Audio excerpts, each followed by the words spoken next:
இயேசு உங்களை நேசிக்கிறார். பிரியமானவர்களே, இந்த நாளில் ஆண்டவர் நம்மளோடு பேசும்படியாய் வேதத்திலிருந்து ஒரு 2-3 வசனங்களை கூட வாசித்து ஆண்டவர் கற்றுக் கொடுக்கக்கூடிய காரியத்தை நாம் அபியாசப்படுத்தக்கூடிய காரியத்தை பார்ப்போம். அது மத்தேயுவின் புஸ்தகம் 25வது அதிகாரம் 13வது வசனம், 14, 15, 16 வசனங்கள் இப்படியாக சொல்லுகிறது. மனுஷகுமாரன் வரும் நாளிகையாவது நீங்கள் அறியாது இருக்கிறபடியால் விழித்திருங்கள். அன்றியும் பரலோக ராஜ்யம் புறதேசத்துக்கு பிரயாணமாய் போகிற ஒரு மனுஷன் தன் ஊழியக்காரரை அழைத்து தன் ஆஸ்திகளை அவர்கள் வசமாய் ஒப்பு கொடுத்தது போல் இருக்கிறது. மனுஷகுமாரன் வரும் நாளிகையாவது நீங்கள் அறியாது இருக்கிறபடியினால் விழித்திருங்கள். ஆண்டவருடைய வருகையை நீங்கள் அறியாது இருக்கிறபடியினால் நீங்கள் என்ன செய்யணுமா? விழித்திருங்கள். அதுக்கு ஆண்டவர் சொல்கிறார். உதாரணமாய் ஒரு காரியத்தையும் சொல்கிறதை பார்க்கிறார். அன்றி பரலோக ராஜ்யம் புறதேசத்துக்கு பிரயாணமாய் போகிற ஒரு மனுஷன் தன் ஊழியக்காரரை தன் வேலைக்காரர்களை அழைத்து அவர்களிடம் தன் ஆஸ்திகளை அவர் கையில் ஒப்பு கொடுத்து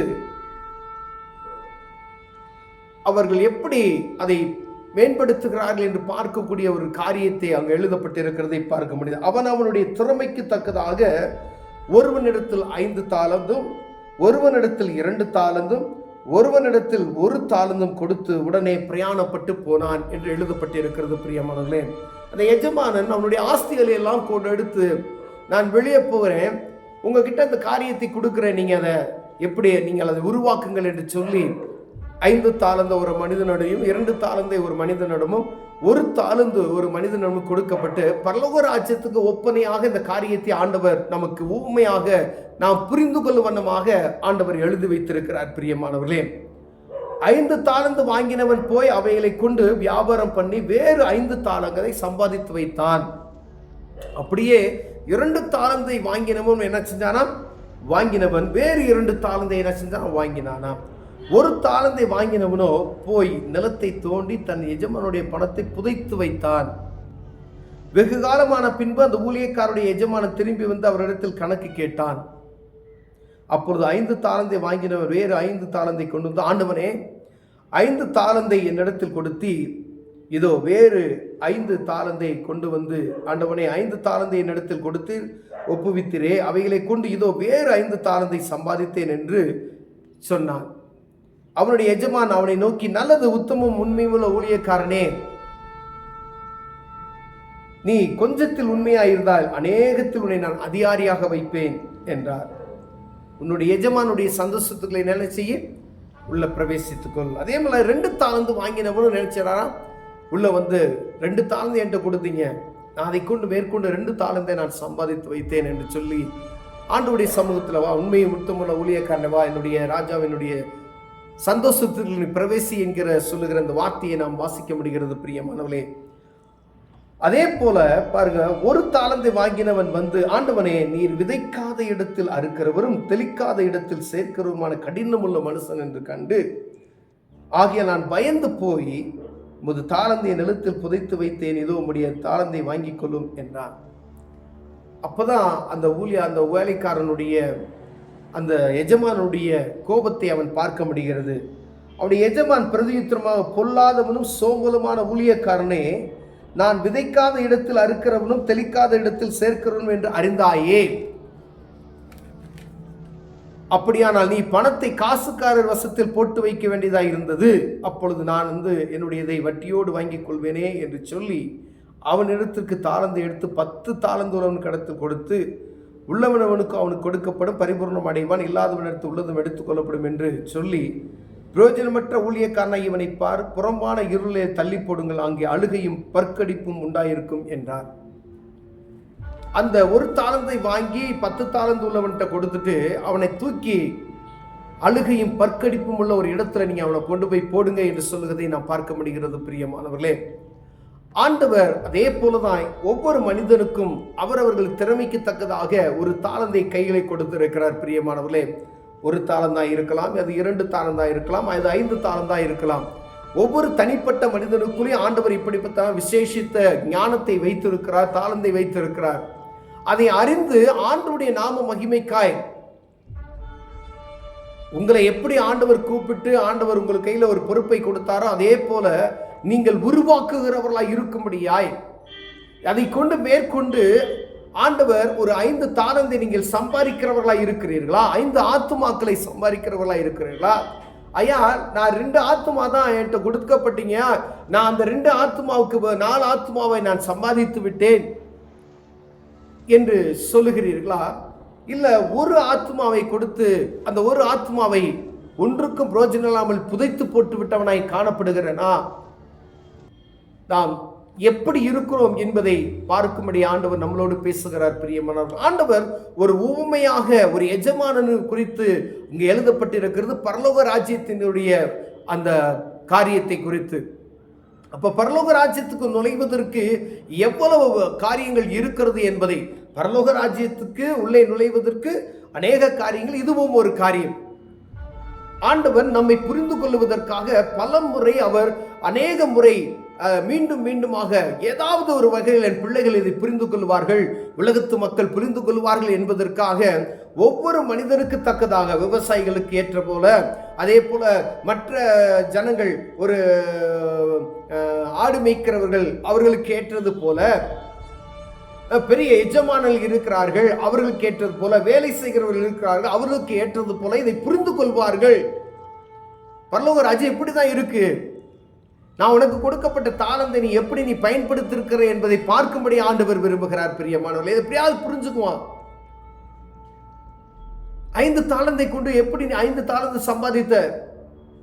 அப்ப ஆண்டவர் சொல்றார், உண்மையும் உத்தமும் உள்ள ஊழியக்காரனே, நீ கொஞ்சத்துல நீ உண்மையா இருந்தபடி அவனை அநேகத்திற்கு நான் என்ன செய்வேன், அதிகாரியாய் மாற்றுவேன் என்று சொல்லுகிறார். 2 தாளந்து வாங்கினவனையும் பார்த்து ஆண்டவர் அப்படியே சொல்லுகிறார். அவங்க என்ன செஞ்சிருக்காங்க, அவங்க வாழ்க்கையை அதை பெருக்குவதற்காக அவங்க எடுத்திருக்கிற பிரயாசங்கள். 1 தாளந்து வாங்கினவன் நினைச்சுட்டான், அதை புதைத்து போயிட்டான், ஒன்றும் பிரயோஜனம் இல்லாதபடி. ஆண்டவர் சொல்றார், அழுகையும் பற்கடிப்பும் உள்ள இடத்துல அவனை தூக்கி போடுங்க, அதுதான் நரகம் என்று சொல்லக்கூடிய இடம். பிரியமானவர்களே, ஆண்டவருடைய எஜமானுடைய சந்தோஷத்துக்கு பிரவேசிப்பது பரலோக ராஜ்யம், அழுகையும் பற்கடிப்பும் உள்ளது நரகம். அந்த 2 இடம் தான் மனுஷனுக்கு. இந்த 2 இடத்துக்கு போவதற்கு நாம் என்ன செய்ய வேண்டும்? ஆண்டவர் கொடுத்த இந்த கற்பனைகளை கடைபிடித்து நடக்கிறோமா?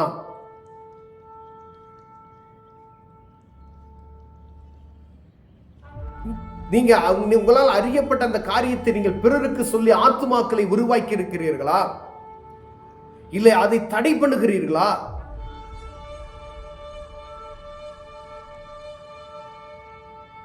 எனக்கு இருக்கிற 2 ஆத்துமா போதும், அதையே நான் வச்சுக்குவேன் அப்படின்னு சொல்லி இருக்கிறோமா? இல்லை, என்னுடைய பிரயாசத்து நிமித்தமாய் நான் போய் அலைந்து திரிந்து மேலும் 2 ஆத்துமாவை உருவாக்கி வைத்திருக்கிறேனா? எவ்வளவு நேரம் நீங்க பிரயாசம் எடுத்திருக்கிறீங்க? ஒரு ஆத்மாவுக்காண்டி எவ்வளவு நேரம் நீங்க பாடுபட்டு இருக்கிறீங்க? ஒரு வருஷத்துக்கு 365 நாட்கள்ல ஒருவேளை 10 ஆத்மா இருக்கக்கூடிய ஒரு ஆராதனை கூட்டத்துல நீங்க எடுத்திருக்கிற பிரயாசம் எவ்வளவு? உங்க சபையில எத்தனை பேர் ஆண்டவருடைய நாமத்தை மேன்மைப்படுத்த வந்திருக்கிறார்கள் என்று பார்க்கும்படி ஆண்டவர் விரும்புகிறார். இருக்கிறதை வைத்து அதை சரியாய் நடத்துவதற்கே அநேக நேரங்கள்ல நம்மளால முடியல. எதுக்கு இருக்கிறவங்களையே வச்சு நான் பார்க்க முடியலையே, அப்படி எப்படி ஆண்டவர் தாளந்து மீண்டுமாய் கொடுப்பார்? இருக்கிறதையே வைத்து பார்க்க முடியாத மனிதனுக்கு எக்ஸ்ட்ரா கொடுக்க முடியாதே. அப்ப ஆண்டவர் என்ன சொல்றாரு, உன்னால் அதை பார்க்க முடியல, எப்படி வேறு 5 தாளந்தை நாம் சம்பாதிக்க முடியும்? வேறு எப்படி 2 தாளந்தை சம்பாதிக்க முடியும்? இந்த 1 தாளந்து உள்ள மனிதனை போல நாம் அப்படியே யாரோ கொடுத்த அந்த தாளந்தை நாம் வைத்துக்கொண்டு அதை அப்படியே புதைத்து விட்டு இருக்கிறத பத்திரப்படுத்திக்கோன்னு சொல்லி அதை மூடி வைக்கிற ஒரு மரக்காலில் போட்டு மூடி வைக்கிறவர்களாய், இல்லை குழியை தோண்டி புதைத்து வைத்தவர்களாய், அவர்களுக்கும் பிரயோஜனம் இல்லாதபடி பிறருக்கும் பிரயோஜனம் இல்லாத நமக்கும் பிரயோஜனம் இல்லாதபடி வைத்திருக்கிற அந்த ஊழியக்காரனை பார்த்து ஆண்டவர் சொல்லுகிறார், இவனை தூக்கி போடுங்க. எங்க போடுங்க? அழுகையும் பற்கடிப்பும் உள்ள இடத்துல போடுங்க சொல்றார். ஆண்டவரை பற்றி உங்களுக்கு தெரிஞ்சா நீங்க எத்தனை ஆத்மாவை நீங்க ஆதாயப்படுத்திருக்கீங்க? எத்தனை பேருக்கு இந்த சுவிசேஷத்தை நற்செய்தியை சொல்லியிருக்கிறீங்க? எத்தனை பேருக்கு, எவ்வளவு பேர் பாடுள்ள மனிதர்களாய் இருக்கிறார்கள், எவ்வளவு பேர் ஆண்டவரை அறியாது இருக்கிறார்கள்.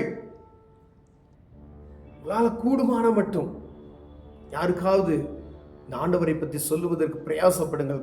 கொடுக்கப்பட்ட அந்த தாளந்தை அநேகருக்கு இசைக்கருவிகளை மீட்டுவதற்கு ஆண்டவர் தாளந்தை கொடுத்திருக்கிறார், போதிப்பதற்கு தாளந்தை கொடுத்திருக்கிறார்.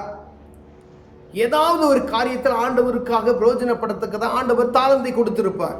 ஏன்னா அனைத்து தாளந்துகளையும் ஆண்டவர் தான் உருவாக்கினார். ஆண்டவர் உருவாக்கின எல்லாமே பாருங்க, ஒவ்வொரு மனிதனையும் ஒரு தையல் தொழிலை உருவாக்கின ஒரு மனிதனுக்கு ஆண்டவர் என்ன செய்றார்? ஞானத்தை கொடுக்கிறார். ஆலயங்கள்ல இப்படிதான் தங்க வேலைகள்லாம் செய்யணும் அப்படின்னு சொல்லி அதை செய்யத்தக்கதான ஞானத்தை ஒரு மனிதனுக்கு கொடுக்கிறார். மர வேலையை செய்வதற்கான ஞானத்தை ஆண்டவர் தான் கொடுத்தார். ஆலயத்தை கட்டுவதற்கான இப்படியெல்லாம் டெக்கரேட் பண்ணணும், அதற்கான ஞானமுள்ள ஆட்களை நான் நியமித்திருக்கிறேன். ரத்தனங்களை வெட்டக்கூடிய ஆட்களை நான் நியமித்திருக்கிறேன். அவங்க நீ கூப்பிட அவங்க வந்து செஞ்சு கொடுப்பாங்க அப்படின்னு சொல்றாரு. ஞானத்தை ஆண்டவர் கொடுக்கிறார். எப்படி எத்தனை பேருக்கு இந்த மாதிரி ஞானத்தை கொடுத்திருக்கிறார் ஆண்டவர். அதை வாங்கி தனக்கு தானே பிரயோஜனப்படுத்தி கொண்டோம்னால் ஒரு பிரயோஜனம் இல்லை. இது ஆண்டவருக்காக என்னுடைய தாளந்து எவ்வளவு பயன்பட்டு இருக்கிறது என்பதை பார்க்கும்படி ஆண்டவர் உங்களோடும் என்னோடு பேசுகிறார். பிரியமான, ஒருவேளை இதுல நாம் குறைச்சலவர்களாய் காணப்பட்டோமானால் ஆண்டவர் சமூகத்தில் கணக்கு ஒப்புவிக்கிறவர்களாய் மாறுவதற்கு ஆயத்தமுள்ளவாய் இருக்கிறோம். எந்த நேரத்தில் ஆண்டவருடைய வருகை வரும் என்று தெரியாது. அதுக்கு தான் முதல் வசனம், மனுஷகுமார் வரும் நாளிகையாவது நீங்கள் அறியாது இருக்கிறபடியினால் விழித்திருங்கள். நமக்கு கொடுக்கப்பட்ட தாளந்துக்கு கணக்கு ஒப்பிக்க வைக்கப்பட்ட நாள் வரப்போகிறது. அப்ப ஆண்டவர் அவருடைய எஜமானுடைய வீட்டுக்குள் பிரவேசிக்கிறது பாத்திரமான நான் இருக்கிறேனா, இல்ல அழுகையும் பற்கடிப்பும் அந்த இடத்துக்கு போகிறவனா இருக்கிறானா என்று பார்க்கும்படி அழைக்கும். நம்மளை நாமே அறிந்து சோதித்து அறிந்தோமாயானால் நாம் ஆண்டவருடைய நாமத்தை மகிமைப்படுத்துவர்களாய் காணப்படுவோம். பிரியமானவர்களே, கண்களை மூடுவோம், ஜெபிப்போம். அன்பின் தகப்பனே, அருமையான நாளுக்காய் ஸ்தோத்திரம் ஆண்டவரே. அப்பா, நீங்க கொடுத்த தாளந்தை பெருக்குகிறவர்களாய் காணப்பட எங்களுக்கு உதவி செய்யுங்க. இயேசுவின் நாமத்தில் பிதாவே, ஆமென்.